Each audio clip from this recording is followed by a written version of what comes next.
Okay, so we are ready to start. I'm Faith Gunner, Executive Director of the Milaca Area Chamber of Commerce. I want to thank the City of Milaca for hosting us in this beautiful setting. We are going to stand and say the Pledge of Allegiance. So if everyone would please stand. I pledge allegiance to the flag of the United States of America and to the republic for which it stands, one nation, under God, indivisible, with liberty and justice for all. And today we have the privilege of having Gloria Vanderbrake of Vandy's Consulting. Gloria is the former executive director of the Big Lake Chamber of Commerce and Industry.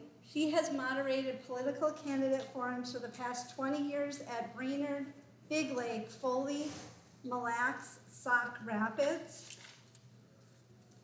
And I will turn it over to her. Thank you all for coming.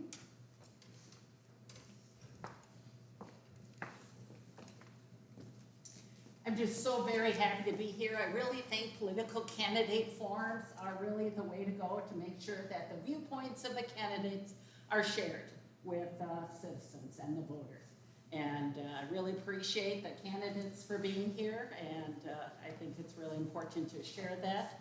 One of the things I wanted to let you know is just kind of following the process for tonight. So the candidates are seated according to alphabetical order, but then I'm going to rotate questions so that it's not always in the same order.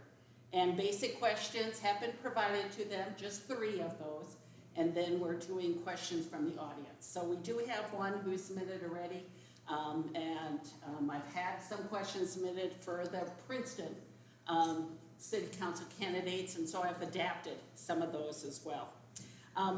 There are slips available if anybody wants to ask any questions. Just raise your hand, and then also raise your hand when you've completed it, and Faith will pick that up and give it to me during the course of this next 45 minutes or so.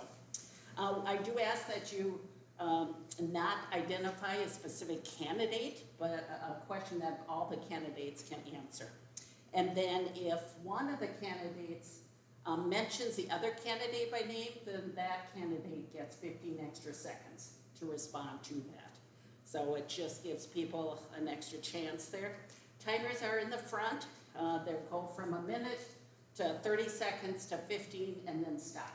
And so we ask the candidates, as soon as the stop is there, to finish your sentence, or otherwise I'll keep interrupting you until you quit talking. So, and if you could, there is, some of the questions are a minute 30, but you only put it up. And if you could keep that sign up, because the candidates often look at their notes, they look at me, and if you could keep that sign up till the next sign at 30 seconds, 15, then it really helps them. I know your arms are going to get tired, but hopefully you can do that or alternate. So please mute or vibrate your cell phones. So that's going to be helpful for the video recording that Faith has as well. And then I request no applause until the very end.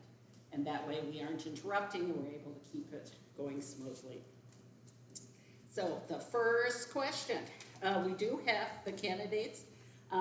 Mayor candidate is Dave Diller. He's a head coach for the cross country, and he's now at Pierce with his team. So he did submit a written statement. I'm going to be inserting that after the candidates answer the question, and then I'll share Mayor Dillon's response. Is he currently mayor yes. Now? Okay, so then I can call him that. So, and the other 2 candidates we have are Dan Hollenkamp, Lindsay Larson, and Tim Porker. And did we hear from? We've only got 2 of them. Yeah, I put everyone's name up so people just kind of know what about them. Like Lindsay had another engagement. And she didn't submit any comments. Okay.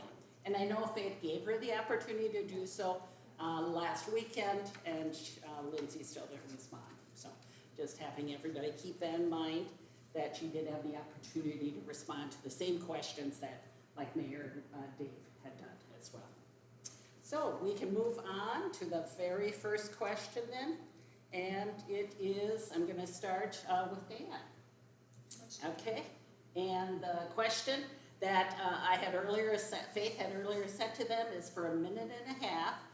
Briefly summarize your personal background and experiences and why you were running for, in this case, to be city council. And just to let the voters know, of the 3 candidates for council, Dan Hollenkamp, Lindsay Larson, and Tim Porker, only 2 can get elected. So it does pay to, pay attention. You will be only able to vote for 2. So first is Dan. I'm Dan. I grew up in Mora, Minnesota, so familiar with the small town environment in the local community. I traveled the world when I was in my younger days. Got a lot of different viewpoints, different perspectives on just the way things work in the world and my place in it. And then when I decided to settle down, we ended up in the Milaca area. And I've been here almost 20 years, and I work as a production supervisor at a food facility. We make a lot of things for manufacturing. And it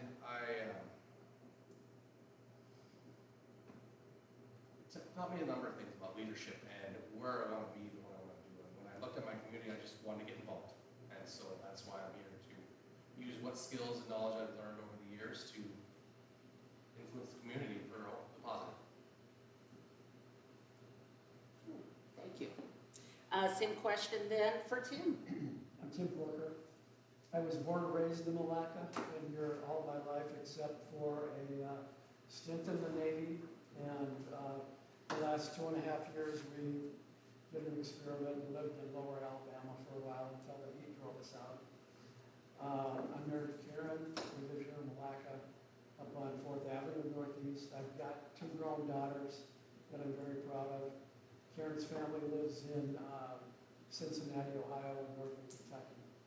I've spent 45 years in healthcare, helping people. I started as a corpsman in the Navy, became an RN, served as a director of surgery, director of an ambulance service. I sold Zeiss surgical microscopes for a while, and after I retired, I did some healthcare consulting. The reason I'm running is that I love Milaca. It's been good to me over the years. And I retired now, so I've got some time to give back. And like every other citizen, I have a stake in what's happening in Milaca and its future. Thank you. And then I'm going to read the candidate for mayor, Dave Dillon, and please time me as well to make sure I don't, he doesn't exceed it. So, personal background. I have lived and worked in Milaca for 40 years. According to Dave Dillon, I retired from teaching at the Milaca High School in 2018, but continue to coach and substitute teach. I've been on city council since 2005 and participated in a variety of community organizations. Economic Development Commission, Mille Lacs County DAC board member, Mille Lacs Lions, Rum River Community Foundation, East Central Regional Development Commission. My years in education and coaching have given me a very good understanding of our community, and I've been able to make many connections to Milaca residents over the years. Why am I running? As I said, Dave has been a resident of Milaca for 40 years. He wants to do what he can to make a great place to live. He says his wife Stephanie and he have children and grandchildren here, so the future is important to him on a personal level as well. Having been on the council, he enjoys the challenges, successes, and being part of trying to make a difference in our community. So we move to question number 2 that the candidates were asked to respond to, and that's for a minute and a half. What would be the top 2 or 3 priorities once elected? Why and how did you select these? So this time we'll start with Tim. Okay, thank you. I think one of them is the proposed Highway 23 project that's going to be happening through Milaca. Another one is that Could you repeat that? I'm sorry. Yeah, a little louder. The Highway 23 project Yep. that goes through Milaca. Sorry. I think maintaining and improving the city services and infrastructure is another big one, while adhering to a balanced budget. And then positioning the city for future growth as it relates to advances in technology, the aging population, and growing the tax base. And I chose these because they affect every citizen, and I think that they're important. And I will work with the council and the other city leaders to do what I can to achieve those. Thank you. And then we'll go back to Dan. So, three things I was looking at when I looked at these questions. One was taxes. It affects everyone, and the best way we can provide for the people of the community is to leave as much money in their pocket as possible. And what I've liked about the city council over the years is their commitment to maintaining that standard of keeping taxes as low as possible. I even saw one time where they were saying, hey, can we lower taxes even? Because it's been a hard year because of COVID and such. And I would like to be part of keeping that standard going to maintain that for years to come. You know, provide services, but at the same time, keep things lean so we can all continue to better our own family and homes. The second thing I was thinking about was listening. When I talk to people in the community, many of them don't feel heard by the council. They have opinions and thoughts and they want things, but they just don't seem to feel like they're being heard. And I'd like to see how I can improve that through better communication, through social media and various other aspects that the town have. And then the third thing was I want to learn. I look at this as taking on a new job. I have never had a role like this before, and I want to learn the ins and outs of how it works and just be a student of that. Thank you. And now I'll read the candidate for mayor, Dave Dillon's comments. The top 2 to 3 priorities. The budget is always a priority. It's a challenge to keep the levy as low as possible while still maintaining quality city services, such as our police force, water and sewer, streets and parks. A couple items that will be a priority will be the development at the Milaca Junction and the upcoming Highway 23 project. As you can see, some development has started at the junction with the construction of Milaca Meets. There is also a new EV, which is electric vehicle charging station, located to the west of the off-sale. The city purchased land to the south of the off-sale and is now working on development plans for the area. The city received an Empowering Small Cities grant this summer that will provide assistance from the University of Minnesota Center for Design with the development of that area. The Highway 23 project is planned to start in 2027, but design work is close to being complete. This is a MnDOT project, but they've been working with the city in the development plans. Another part of the Empowering Cities grants will focus on helping Milaca use this project in a positive way. Yes, there will be roundabouts, but we want to look at how we can make this a positive thing for our community, such as new walking paths, easier access to downtown, and safer for our kids for school. Just got in. Okay, good. And then now questions that have been submitted. So for the next, and with these, of course, the candidate for mayor, Dave, wasn't able to know what these were, so he does have a concluding comment that I will share at the end.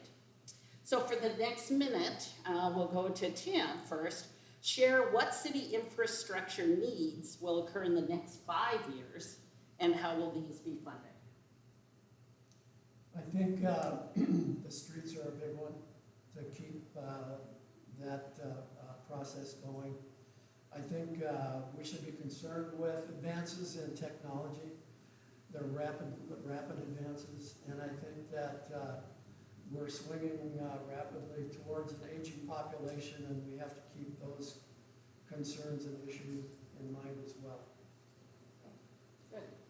And we go on then to Dan.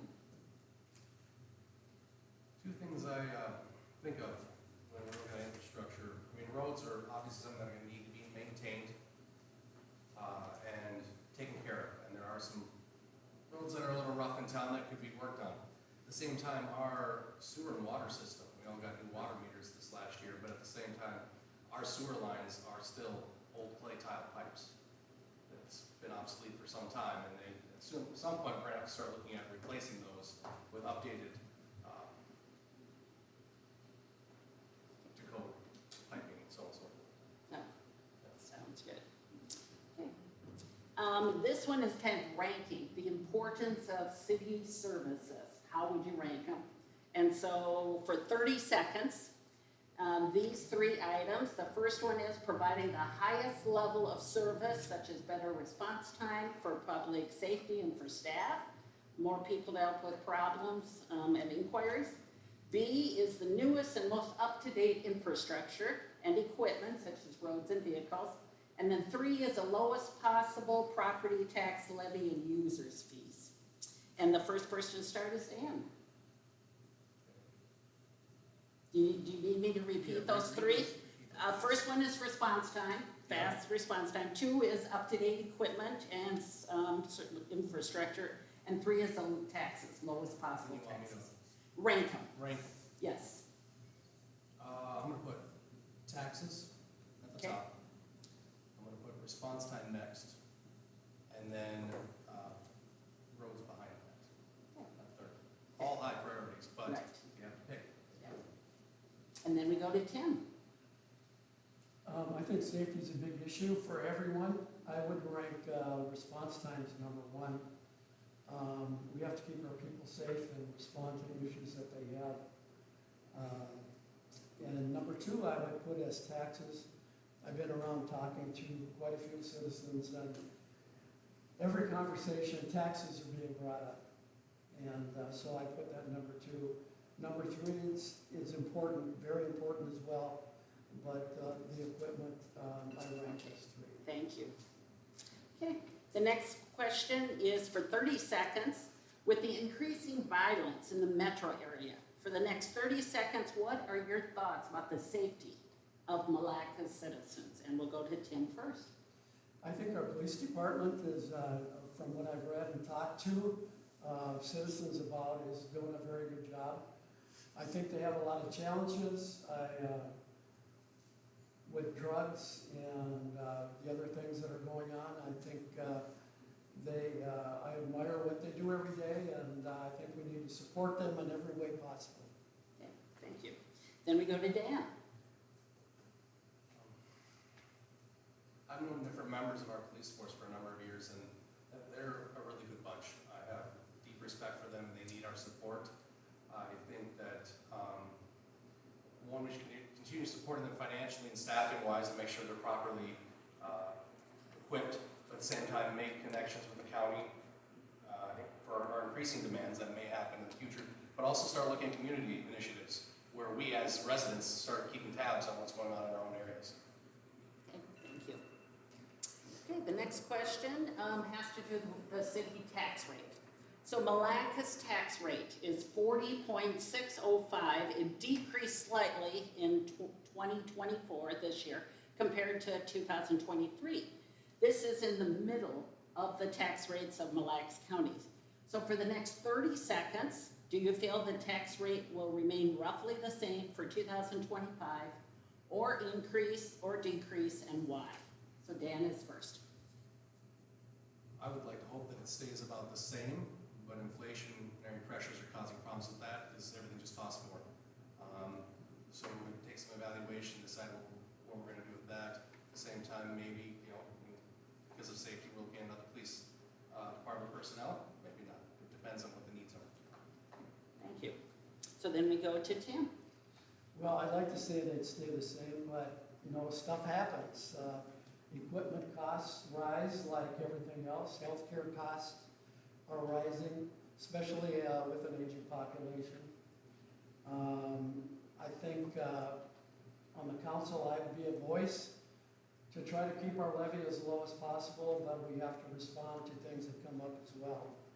So my personal feeling is to try to keep it as low as possible, but we do have to respond to things. Thank you. Yep. So the next question is asked by a member here in the audience, okay? and I'm going to have it for a minute. Access to affordable, high-quality childcare is a significant issue for many families in our community.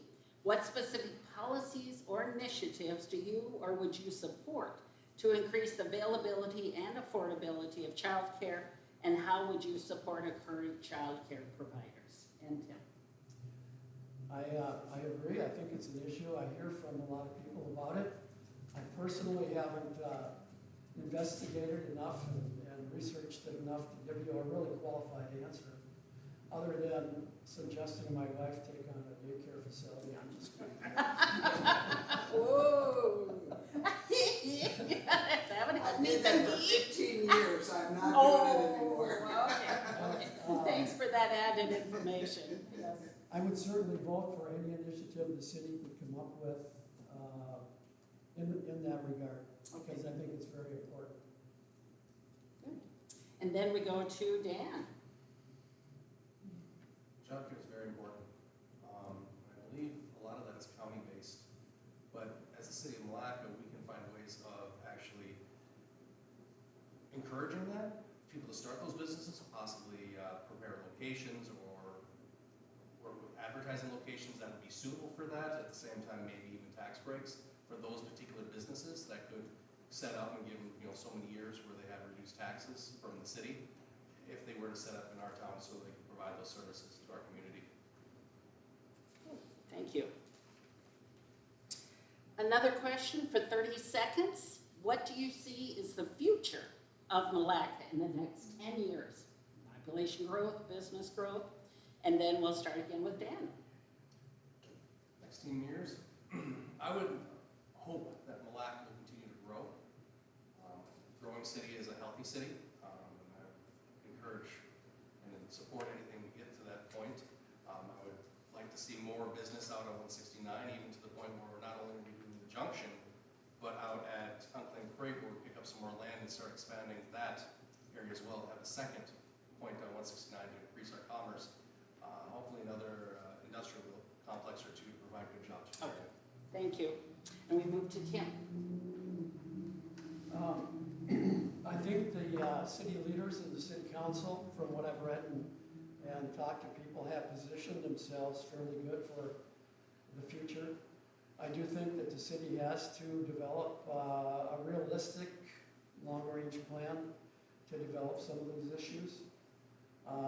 We do need to grow and expand our tax base while taking care of the current businesses we have in town, and that's going to be a real challenge, and Thank you. I'd like to be part of that.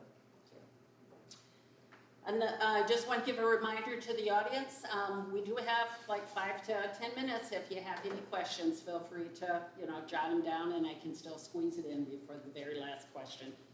The next question has to do with this past year, the state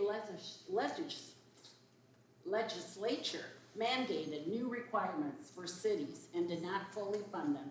For the next 30 seconds, what are your thoughts on any of these mandates? And then we'll start with Tim.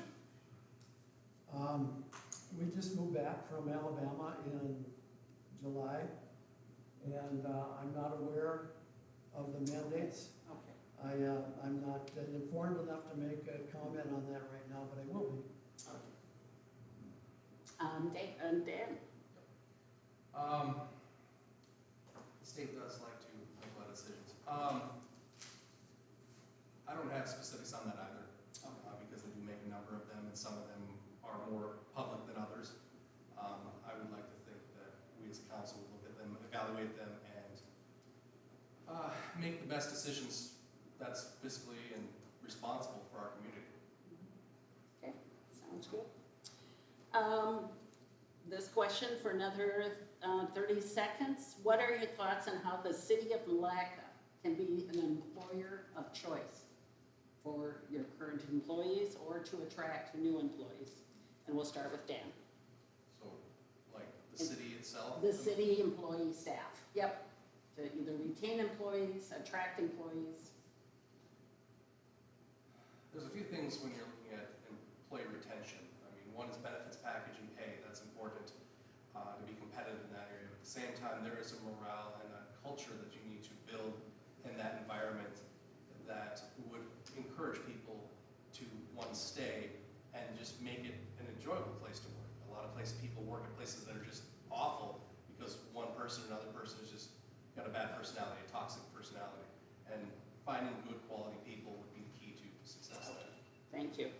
And Tim?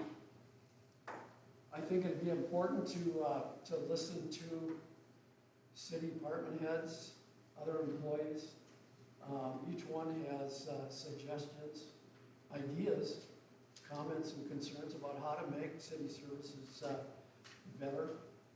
And I think that's one way to do it. I think we do need to market Milaca more instead of being reactive to the climate. I think we need to get out there and be proactive and really advocate for Milaca. Okay, thank you.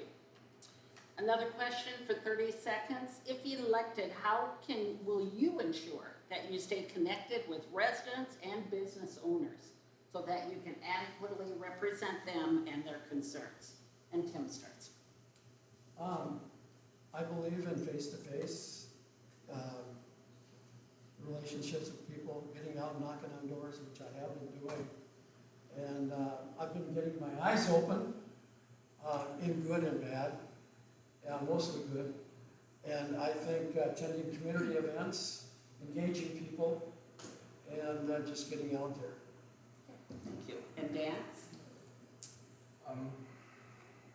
I would, well, continue to do the things I'm already doing, where I spend a lot of time out on my yard, interacting with neighbors, greeting them as they go by, but also just shopping local businesses where you spend time and get to know the people that I've seen for the last almost 20 years now. You just get to know them by name and talk to them and ask how they feel about things. Sounds good. Again, for 30 seconds, it's kind of the same vein, but a little bit different. For 30 seconds, how would you handle requests or concerns about city affairs if you're approached by a citizen or a special interest group? And what would be your process or procedure? And we start with Dan again. I can listen to them, but there's a procedure for doing things. There's a process in place for making concerns known. And it's best, if somebody has concerns, best if they voice it themselves. And I would encourage them to go to the city council and voice their concerns there. And I could do that with them or support them in that. But I think that's the best way to handle those scenarios. And then Tim. I think it's important to, again, listen, to research the issue, get both sides. There's always more than one side. Get both sides of the issues, bring it forward to the council, debate it, and vote for the best outcome that it would be for that person or that agency, but also best for the city of Milaca. Sounds good. And then we have another question from the audience. The question for 30 seconds. What can be done to increase affordable housing for people to man or to be employed in our current businesses and to grow the city? And the first one then again is Tim. To grow the city, I think we need, like I said before, we need to have a committee or a group that instead of being reactive, proactive and promote Milaca. Again, I don't have a lot of information about a response here, but I will research it more. Sounds good, Dan. We are unfortunately the victims of some pretty good inflation in our housing market right now. So as far as low-income housing, that is problematic. I know for certain there's at least one apartment complex going in and a second one already going in town that will address some of those concerns, but we do have a serious concern with getting the low-income housing issue addressed so that everybody can have a place to live. Thank you. And another question from the audience. What can be done, and it's more of a public information kind of question, what can be done to better inform people of the actual city tax amounts versus overall tax payments? And we'll go with Dan. 30 seconds. So how do you keep the public informed? You know, and this is specifically about taxes. Yeah, I think that the council in general needs to do a better job of communicating to the people in Milaca, because there's a lot of really interesting things happening in our community that most of us don't even have an idea about. Taxes specifically, we could send out more information, we do get our flyers, but by and large, if it gets put in the newspaper, most of us don't see it. And so there needs to be a better way of communicating those things to people. And Tim? I think we need to motivate people to get involved in the process, to attend meetings, to attend council meetings. And I don't know exactly how to do that, but I think a lot of people make comments, but that's where it ends. And they quickly respond negatively to what's going on at the city. But I think we need to get out there and create a format to make it easier for people to be involved in the process. Sounds good. And one last question I have before we do the conclusion question, and this is it goes back to your budgeting. With the rising inflation costs for families in both food and utilities, as well as higher costs that the city itself purchases for supplies and insurance, for the next minute, please share your thoughts on prioritizing the needs and ensuring revenue for the city and expenditures, as well as meeting needs of taxpayers. And Tim is the first one. Just repeat the last part of that. Yeah, how do you take the needed revenue for the city with the increased cost and the expenditures lining up with the taxpayers' need to keep the taxes at the same level because of rising costs for them as well? I think the city needs to take advantage of, county and state and federal resources. And there's grant monies out there, there's other means of funding some things, maybe group buying, those kinds of things as we move forward. Okay, thank you. Dan? Cooperative efforts are very valuable, and it's how we've got a lot of our projects in the city done between state and federal grant monies. At the same time, I think we need to advertise Milaca better to increase our tax base, bring in more of those economic benefits of commerce and industry. We need to create a system where there's something different about Milaca versus one of our neighboring towns that would bring them in. And so I'd like to invest time and energy into looking into those ideas. Thank you. Candidates have done a great job staying well within their time frame, so thank you for that. We do have one concluding question that they were informed of. For the last minute and a half, why do you want voters to vote for you? And is there something else you want to tell us about yourself or your views that have not been said? And so we will start, I should have checked the last one here. Well, it'll be Dan, would be the first one. The reason I'd like people to vote for me is because I really genuinely want to help. I want to get involved. I want to get deeper and put the time and effort in to make Milaca an even better community than it already is. I've got my wife and my children living in the area. I've got a lot of family living around the area. And I would like to have a great place to live for not just myself, but for everyone else for years to come. Thank you. And go ahead, Tim. They should vote for me because I've got a lot of experience and skills that I've obtained in my 45 years in healthcare, from being the director of surgery, director of an ambulance service, and so on. Solving problems, hiring, firing, mentoring, those kinds of skills, and be an asset to the city council. And so I think I can bring a lot to the table. The other thing I'd like you to know about me is that I was chairman of the committee that formed the Milaca Area Veterans Memorial during COVID, and in spite of all the challenges, we raised money and got it done within a year, and very proud of that. And also, back in the early 80s, I invited Ron Shera from Minnesota Bound to come to Milaca on 2 different occasions.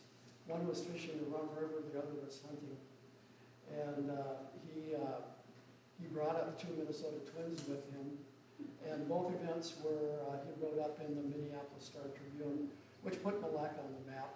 I don't know how much, but it didn't hurt.